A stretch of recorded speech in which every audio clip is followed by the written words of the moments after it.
For many young people, meals and snacks served at school are their main source of nutritious food. Joining us today is a local provider of school lunches, Tom Lane, owner of Innovation Food Service and Red's Place Catering in Twinsburg, and Hope Severa, a registered dietitian, also working with this company. Welcome to the program, guys. Thanks for having us, Karen.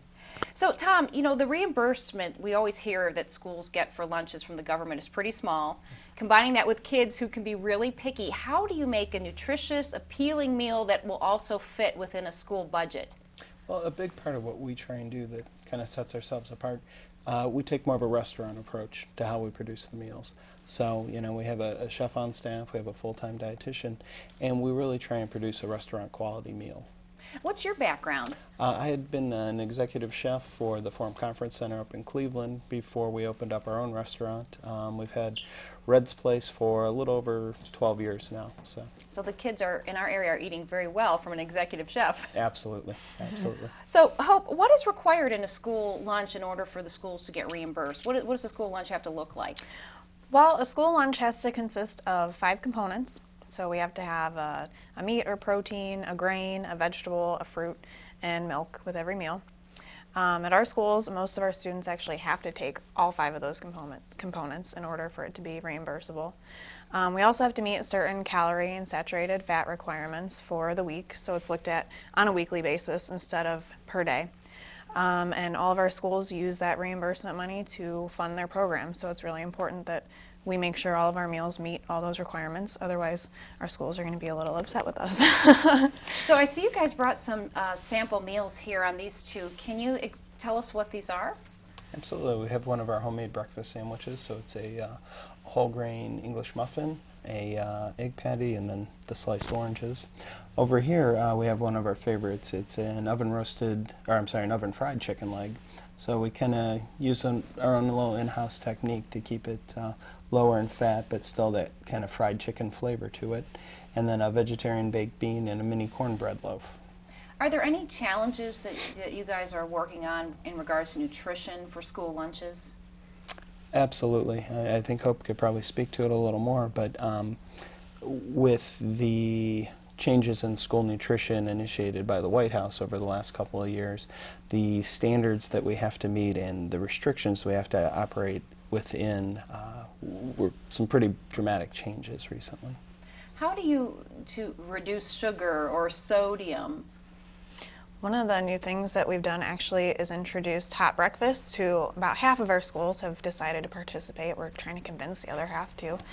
And it really has cut the processed sugar content in the breakfast entrees by about half, just by providing something that has a little bit of protein instead of something sugary like pancakes or waffles. So it gives the kids something that keeps them a little fuller, and the administrators think that it keeps them more calm in the morning. So it's been working out really well. As far as the lunches themselves, with the calorie and fat requirements, the sugar kind of takes care of itself too.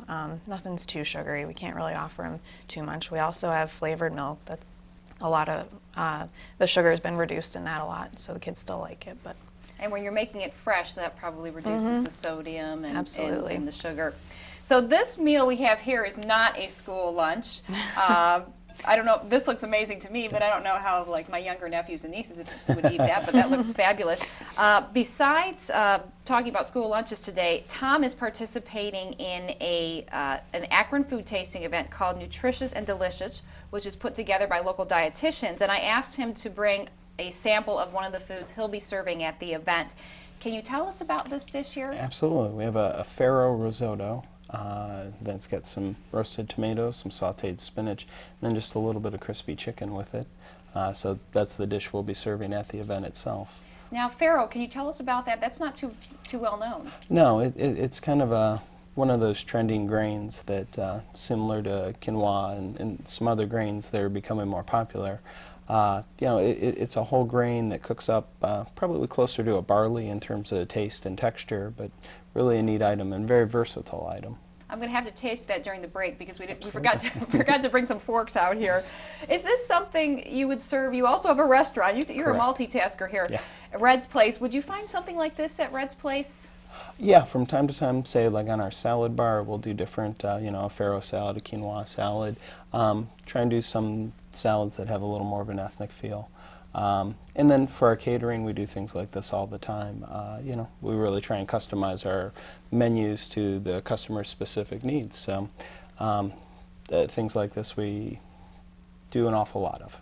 Well, how can people reach you guys if they would like more information on the school lunches, or they just want to come eat at Red's Place? For the school lunch end of things, that is Innovation Foods, and you can just go to ifsmeals.com, and it'll take you right to our website, and all our contact information's there. And then for the catering or the restaurant, you can go to redsplacetwinsburg.com, and that has all our contact information there as well. And you guys are on 91 in Twinsburg Road, somewhere close to there? Correct, correct. Thanks for being with us. And for more information on the Akron food tasting event that Tom is participating in, Nutritious and Delicious, you can go to eatrightohio.org and click on the events tab. We'll be right back with more Mind, Body, and Spirit.